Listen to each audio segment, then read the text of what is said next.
Hola, ¿qué tal? Vamos a ver en esta clase el tema de matrices en Java. Vamos a dividir en dos partes. La primera va a ser para conocer los fundamentos y la segunda vamos a realizar un algoritmo de invertibilidad de matrices. En esta primera parte vamos a ver lo que es la implementación de matrices inicialmente.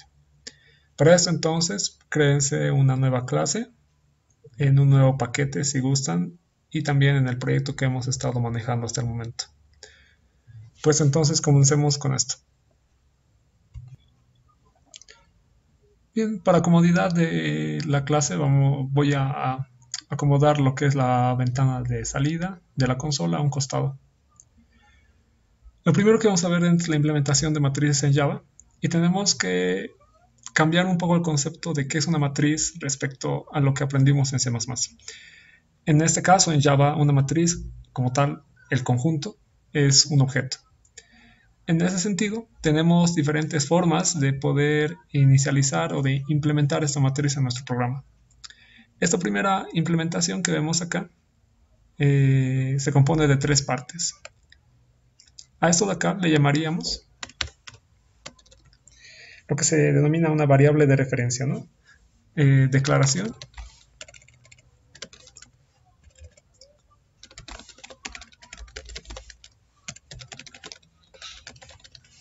Una declaración de variable de referencia. Esto significa, y es algo propio de muchos objetos, en el que el nombre que nosotros le demos va a ser más que la propia matriz en sí, la etiqueta a un objeto. Por lo tanto, una matriz puede tener diferentes etiquetas o diferentes nombres de variables. Matriz 1 en este caso es la variable de referencia. ¿Referencia a qué? Al objeto matriz, que es de tipo int y que más adelante, en el paso 2, se ha de designar el espacio en memoria.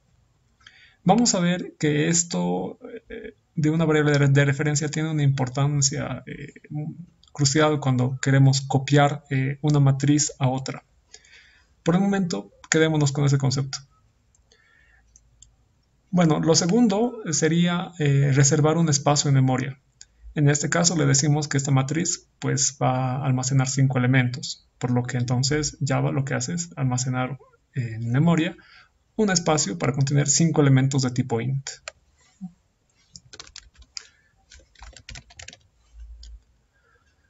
Eh, ¿Va? Luego de eso, si todo esto voy a comentarlo, recuerden Shift Alt C, Shift Control C, y voy a mostrar qué es lo que estoy almacenando. Puedo utilizar Shift Alt y las flechas para mover esto. El resultado es que está vacío, podemos entender como que es nulo. Hemos reservado la memoria, pero no hay ningún valor ahí adentro. Entonces voy a hacer correr el programa. Y ven, todo me sale con valores 0. Y es porque no hay nada guardado todavía.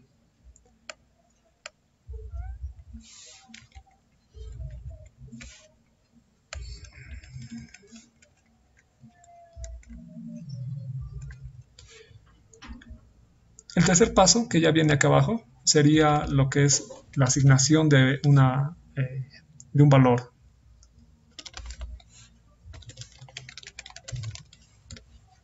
En este caso, bueno, le digo que cada una de las posiciones de esta matriz va a contener cierto valor. Como podemos ver, se ha realizado la asignación. Sin embargo, estos tres pasos que acá les he mostrado pueden realizarse de una manera más rápida. Veamos, por ejemplo, el caso de esta matriz double, matriz 2, en la que tanto el paso 1 de la variable de referencia como de la asignación de memoria se realizan en una sola línea.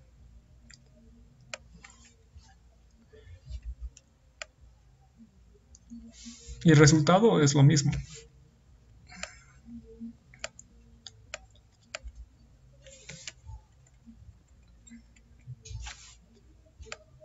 Para mostrar esto voy a cambiar solamente el código.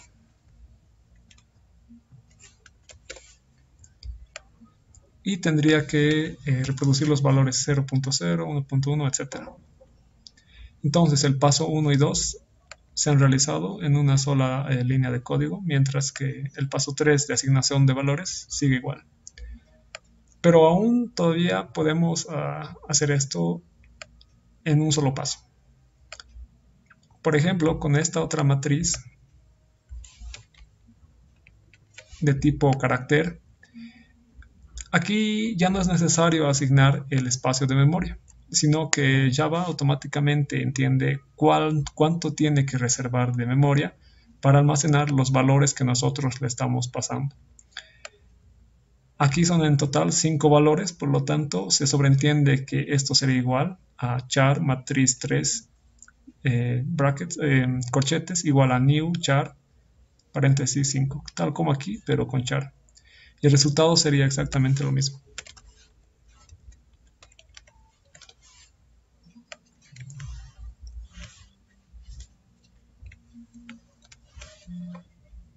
Ahí vemos.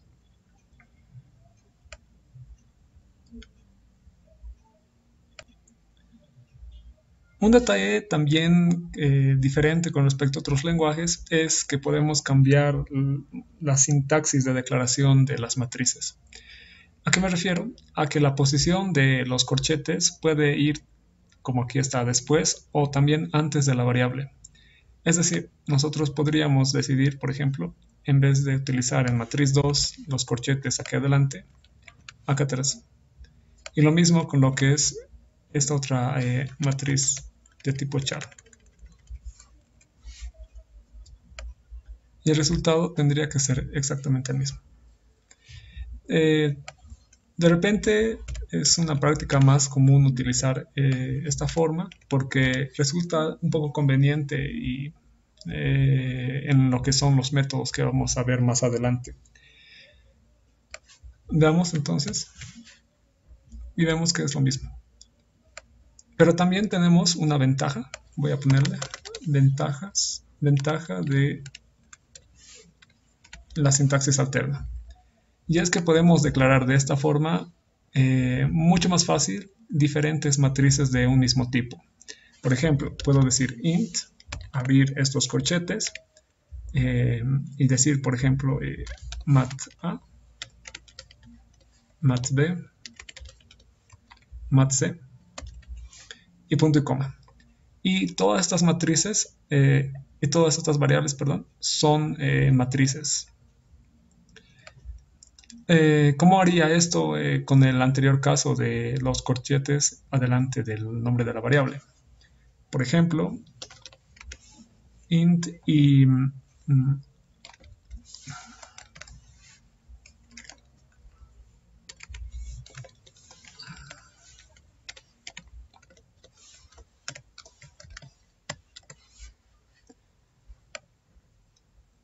en este caso utilizamos más corchetes, ¿no?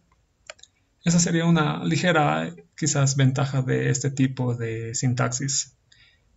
Vamos a estar utilizando este tipo de los corchetes inmediatamente a continuación del tipo de variable y los nombres de las variables de referencia a continuación. Vamos a ver esto más adelante con el ejemplo y a lo largo de esta primera parte también.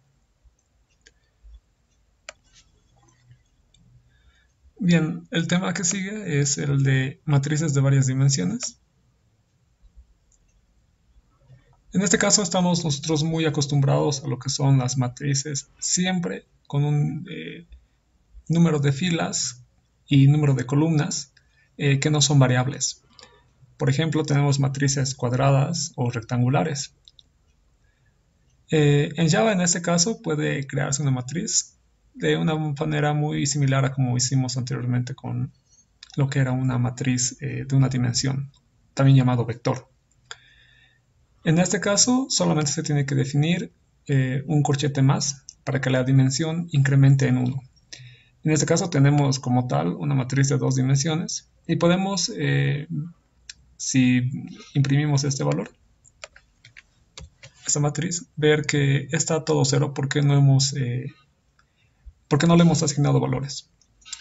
Anteriormente vimos esta forma rápida de asignación y ¿qué pasa si nosotros la realizamos?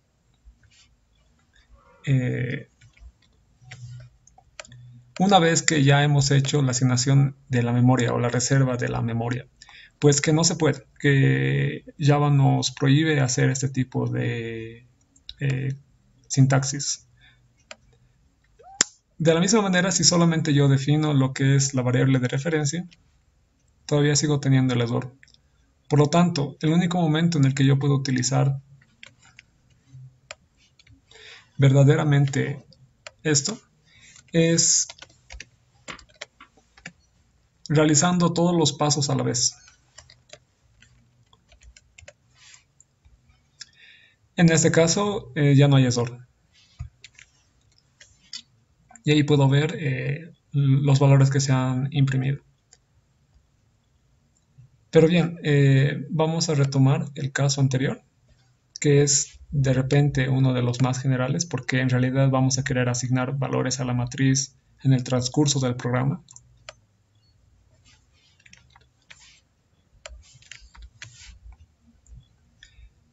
En este caso, para poder realizar la asignación de valores, en general se utiliza lo que es un ciclo anidado. Vamos a ver esto en más detalle adelante. Solamente tengan presente que esta es una manera más o menos común de poder realizar lo que es el llenado de valores. Voy a ejecutar nuevamente. En este caso la matriz ya es de 3 por 3, 3 filas. El primer corchete significa el número de filas y el segundo nos indica el número de columnas. Y ahí lo tenemos. Sin embargo, hay un detalle en Java y es que las matrices que nosotros creamos pueden tener diferente número de columnas.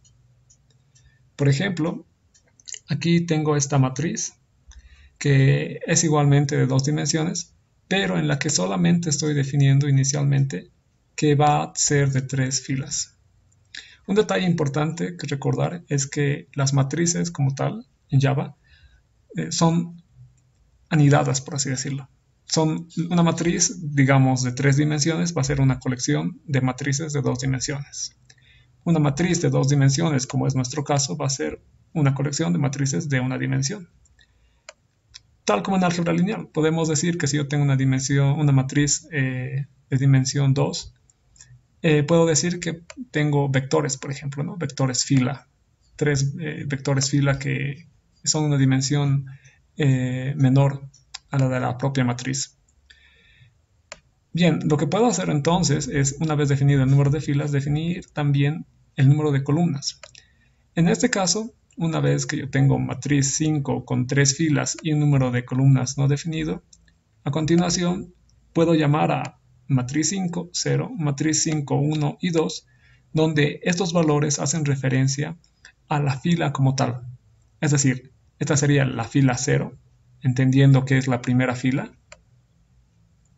La siguiente fila sería la fila número 1 y la última sería la fila número 2. Y en cada fila yo puedo definir una cantidad de columnas. En esta primera fila defino que haya solo una columna, en esta que haya solo 2 y en esta que haya solo 3. Esto sería como si tuviéramos esta misma matriz, pero hagan de cuenta que no existen estos dos valores de acá, ni este de acá, solamente como si fuera una matriz triangular inferior.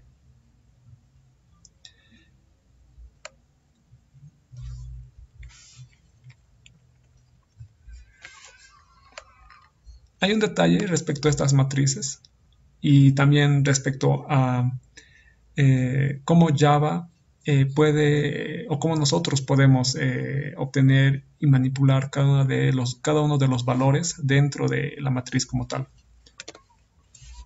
Entonces voy a cambiar este ciclo anidado para ver de qué estoy hablando.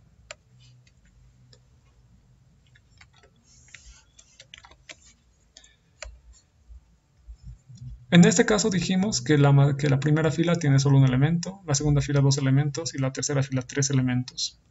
¿Qué pasa si yo quiero, con un ciclo común y corriente, con el mismo ciclo que hemos estado utilizando para las matrices la matriz cuadrada anterior?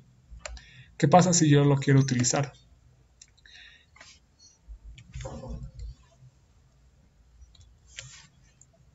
Bien, lo que vemos es para empezar ese tipo de salida 0, 0, 0, 0. Recordemos que no hemos asignado valores a la matriz 5 que acabamos de crear. Lo primero entonces sería eso, pero lo importante aquí es de repente ver que tal como nosotros hemos podido decidir el número de columnas, también podemos acceder a ese número, a esas columnas, perdón, a esas matrices por separado. En parte nosotros podemos utilizar lo que es este método llamado length, y esto es debido a que, como les dije, las matrices se implementan como objetos. Entonces, cuando nosotros utilizamos ese método .length sobre una matriz, obtenemos como resultado de todo esto un valor numérico que representa el número de elementos que esa matriz contiene. En este caso, ¿qué es lo que pasa con eso de acá? Voy a hacer un ejemplo para que lo entiendan más claro. Bien, lo que podemos hacer entonces con el operador length es acceder tanto al número de filas como al número de columnas de una matriz. En este ejemplo, lo primero que hago es imprimir el mensaje la matriz tiene y mostrar el número de filas que ésta tiene. Luego, puedo mostrar el número de columnas de la primera fila, de la segunda fila y de la tercera fila. Para esto solamente tengo que especificar entre los corchetes el número de fila al que estoy haciendo referencia. ¿No? Recuerden esto de acá. Entonces, si ejecuto el programa, la matriz tiene 3 filas. Y es así, 3 filas. La primera fila tiene solamente una columna, 2 columnas y 3 columnas. O podríamos decir que tiene un elemento, 2 elementos y 3 elementos. Aquí podemos ver claramente que esta matriz no es cuadrada ni rectangular, ¿no? Tiene una forma completamente distinta. Y podemos, de hecho, poner cualquier valor. Por ejemplo, puedo decir que tenga la primera matriz, perdón, la primera fila de la matriz o el primer vector de la matriz, 9 elementos. El segundo vector de esta matriz que tenga solamente 1 y el tercero podría tener 6. Ejecuto y tengo lo mismo, ¿no? 3 filas la matriz, pero ha cambiado el número de columnas o elementos. Entendamos, de repente columnas, lo estoy tratando de hacer siendo que llevamos álgebra lineal en algún momento y entendíamos que una matriz tenía columnas y filas. Bien, ¿qué hay de este DOR que tengo aquí? Eso es lo que antes les decía en cuanto, bueno, Java es muy estricto si es que nosotros nos pasamos del índice. Por ejemplo, yo sé que mi primera matriz, perdón, que la primera fila de mi matriz tiene 9 elementos. ¿Qué pasa si yo de repente quiero ingresar o obtener valores de un décimo elemento? Como este no existe, Java entonces me bota un error. Hay otros lenguajes de programación en los que en realidad esto es cíclico. Por ejemplo, si yo tuviera aquí 3 elementos, digamos, y estos elementos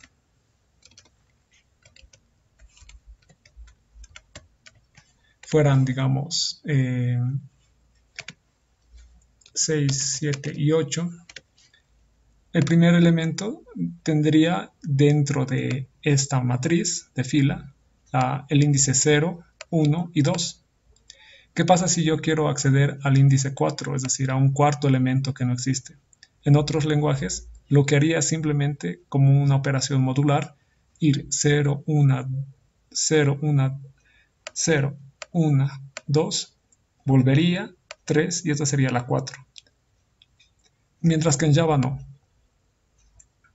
Eso es justamente lo que ocurre acá. Nosotros estamos queriendo, en función de lo que era la primera, la cantidad de elementos de la primera fila de la matriz, 9, ¿no? Aquí tenemos 9, lo mismo que acá, 9. Querer acceder a los elementos de las otras dos filas, pero esas otras dos filas no tienen 9 elementos. Y por eso el error. Por lo tanto, siempre tenemos que manejar los índices dentro de la asignación de memoria que hemos realizado en Java, ¿no? 3 filas y esta cantidad de columnas.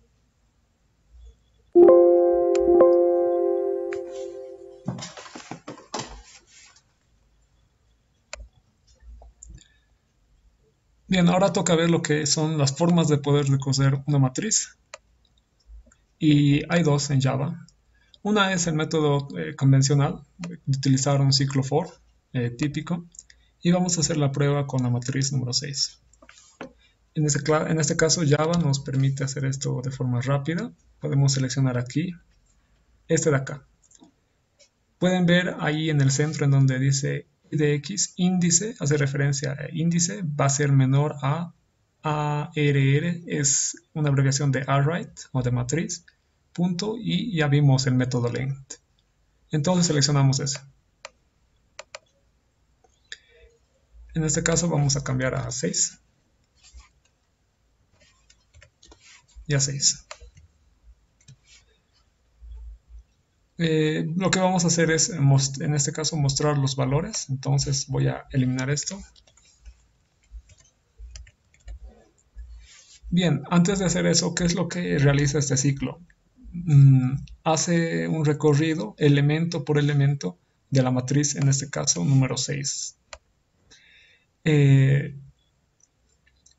Esta es una forma automática. Si nosotros de repente cambiamos el tamaño de la matriz, pues no va a haber ningún problema con esta parte del código. Y para imprimir solamente tenemos que acceder a cada uno de los elementos de la matriz mediante el índice, en este caso, que es i. Voy a ejecutar esto.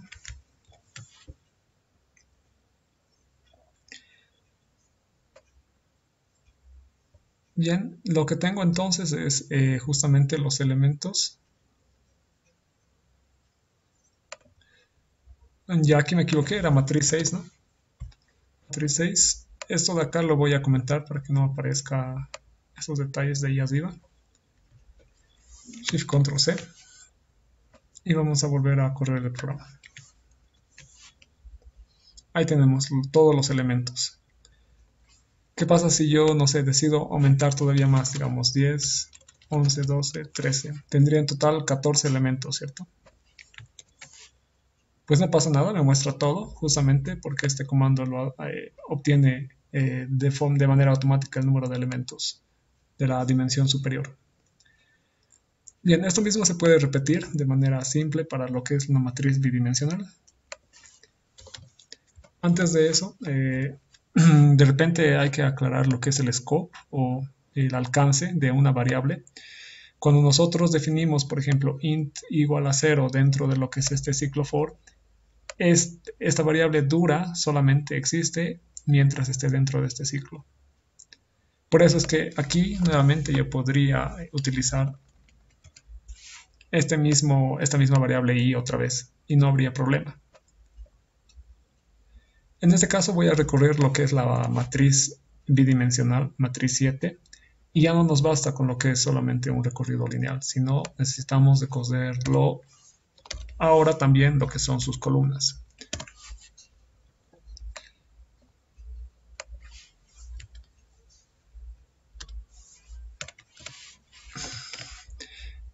En este primer caso, ¿qué es lo que voy a realizar en el for más externo? Recorrer fila por fila. Tiene en total 3 filas, entonces está bien esta primera parte, va a recorrer esas 3 filas. Pero cuando estemos dentro de la primera fila, tiene que recorrer el número de columnas o el número de elementos que tenga.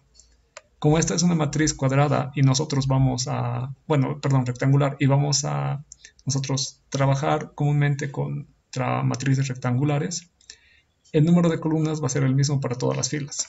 Por lo tanto, podemos simplemente aquí poner 0, haciendo referencia al número de elementos de la primera fila, que va a ser el mismo que para la segunda y para la tercera.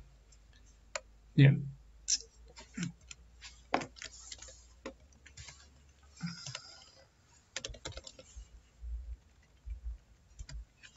Para poder acceder a los elementos, en este caso necesito dos índices, I y J. El primero sería I de la fila y el segundo sería J de la columna. Entonces, mientras yo me encuentre, por ejemplo, en el índice I igual a 0, estaré en lo que es la primera fila. Entonces ejecutará lo que es el ciclo for interno. Lo que tendré entonces será un recorrido desde 0 hasta 3. 0, 1, 2 y 3, ya que el tamaño es igual a 4. Y aquí lo que hará solamente va a ser cambiar J, ¿no? Va a ser 0, 1, 0, 0, 1, 0, 2 y 0, 3. Bien, voy a ejecutar esto. De repente esto conviene comentarlo. Y ahí tenemos, ¿no?, todos los elementos. Para poder visualizar esto mejor, podemos hacer lo siguiente. Y es poner solamente un print. Utilizar el carácter especial tabulador. Y fuera de este ciclo, una vez que imprima toda la primera fila, queremos que haga un salto de línea para que podamos imprimir la segunda. En este caso podemos dejarlo vacío. Ya, ahora sí. Ahora sí. Y ahí lo tenemos, ¿no? Todos los elementos mostrados en el orden correcto. Bien, estas serían dos formas de poder recorrer. Esta sería, perdón, la primera forma. Y me olvidé decirles que, bueno, si bien hemos trabajado con una matriz de una dimensión y de dos dimensiones, podemos trabajar con matrices de muchas más dimensiones, de 3, 4, las que queramos incluso, definiendo, por ejemplo, diferentes dimensiones para las matrices internas. Y lo mismo, podemos utilizar varios ciclos anidados para acceder a cada uno de esos elementos. Pero en cuanto nosotros tenemos matrices más grandes, conviene utilizar lo que se denomina for each, que es el mismo ciclo for, pero optimizado para poder recorrer matrices. Veamos eso entonces. Bien, la segunda manera se llama for each y es una manera exclusivamente pensada para recorrer arreglos. No solamente matrices, sino también otro tipo de objetos que tienen más o menos esa disposición de organizarse. Pero para nuestro caso vamos a trabajar con inicialmente esta matriz lineal. Tenemos entonces una matriz de tipo float y para poder recorrerla completamente podemos utilizar esta forma. Primero definimos una variable, cualquier variable, no variable, puede ser i, k, x o un nombre más largo, que sea del mismo tipo de la matriz que queremos recorrer. A continuación ponemos dos puntos y en la matriz que vamos a recorrer. ¿Por qué tiene que ser del mismo tipo? Por ejemplo, si yo pongo int, aquí lo que hace es mostrarme un error de incompatibilidad de tipos de datos. Y es porque con este tipo de ciclo, con este tipo de for each, lo que nosotros hacemos es eliminamos la necesidad de establecer un contador de bucle como era i o j o k. Así también no tenemos que definir un inicio y indizar manualmente esa variable. Por lo que lo único que hacemos con esta variable es almacenar el valor que vamos a obtener de nuestra matriz por cada ciclo de recorrido, por cada iteración completa. Es decir, en la primera iteración, x tomará el valor del primer elemento de la matriz. En la segunda iteración o recorrido del ciclo for, tomará el segundo elemento y así sucesivamente. Y lo hará de forma consecutiva, ¿no? El primero, el segundo, el tercero, el cuarto y hasta llegar al final. Por eso es que tiene que ser del mismo tipo, porque va a almacenar una copia, bueno, no una copia, sino una copia del elemento de la matriz. Voy a coser esto y ahí lo tengo, ¿no? Los 6 valores de tipo float que se muestran. Hay un detalle que quizás quisiéramos incorporar, ya que suele ser útil en el ciclo for normal, y es el acceso al índice. Y como aquí no tenemos un índice, lo que podemos hacer es crear uno, por ejemplo, definir una variable de tipo entero k, y luego solamente introducir esa variable k como nuestro índice, o por lo menos para hacer seguimiento a las iteraciones que se realizan. Voy a ejecutarlo. Y ahí tengo, ¿no? En este caso, como es de tipo int, solamente fíjense en estos valores: 0, 1, 2, 3, 4 y 5, ¿no? Y justamente es de cose 5 veces, perdón, 6 veces, del 0 al 5, toda nuestra matriz. Pero bien, al margen de eso, hay un detalle importante con respecto a esta variable que nosotros utilizamos, y es que es solo de lectura. Eso significa que no podemos nosotros, bueno, podemos modificarla, pero eso no va a tener, no va a repercutir en lo que es la matriz como tal. Es decir, si yo, por ejemplo, hago un cambio, mejor lo voy a hacer con un nuevo ciclo. También voy a aprovechar en mostrarles un nuevo shortcut, o lo que es método abreviado para copiar. Pueden presionar Shift, Control y las variables y los botones de tecla arriba o tecla abajo, ya sea que quieran copiar todo lo que han seleccionado arriba o abajo. Yo voy a apretar en Shift, Control, tecla botón arriba o flecha arriba, y ahí se hizo una copia. Esto lo voy a hacer para mostrarles, a ver, aquí que sea x más más, ¿no? El elemento de la matriz que yo estoy capturando lo voy a incrementar. Y a la vez voy a imprimir ese valor. Este nos conviene que sea print. Ahora sí. Y luego de aquí imprimo normalmente. A ver, veamos.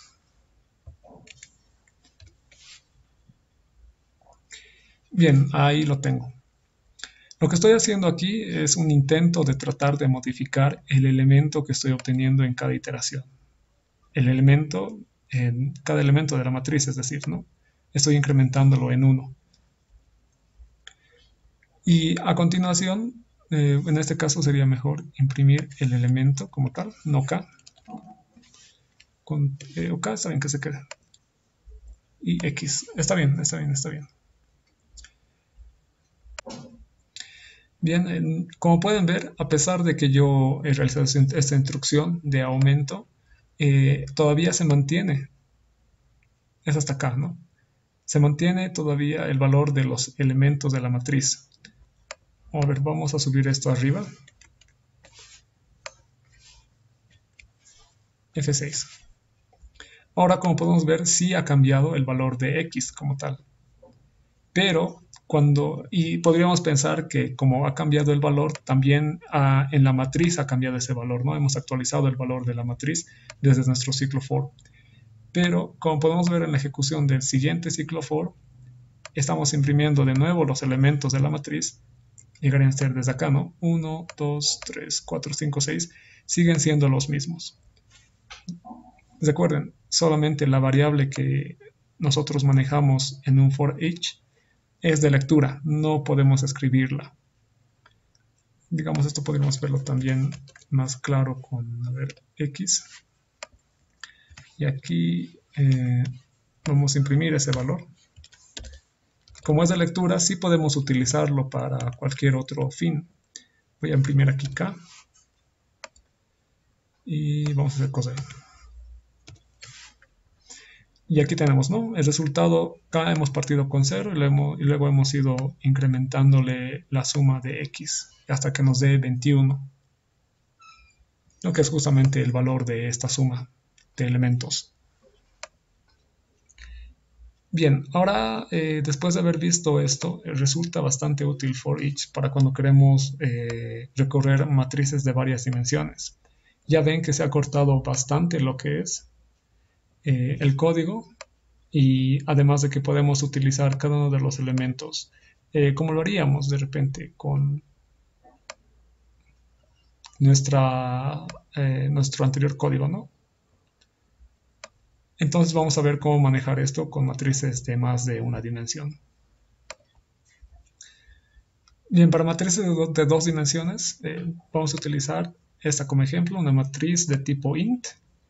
Entonces, recuerden eso de que una matriz está compuesta de matrices, ¿no? Para matrices de más de una dimensión. Para esto vamos a utilizar entonces dos ciclos for each. El primero va a ser este de acá. Este lo que hace es recorrer como tal cada una de las filas. Por eso es que tenemos que crear una variable de tipo matriz o de tipo vector, digamos, de una dimensión.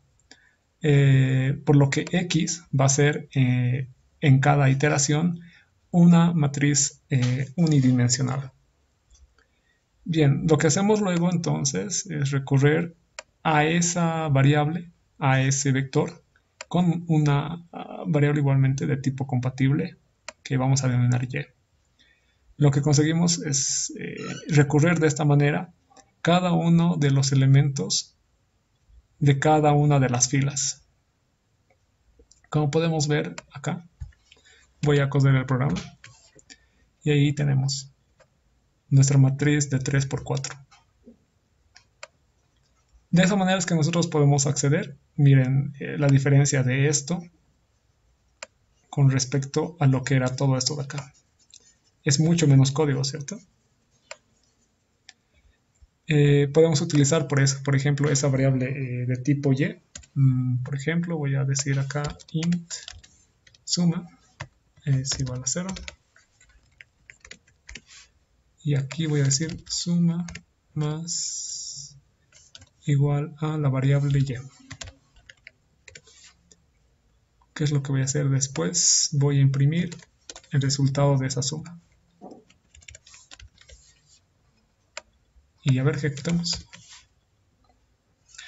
Ahí lo tenemos, ¿no? El resultado en este caso de toda la suma de los elementos de la matriz es igual a 47.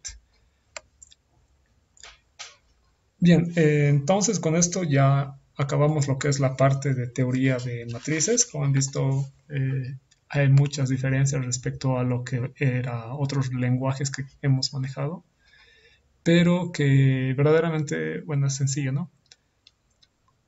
Entonces vamos a continuar con lo que es el ejemplo de aplicación.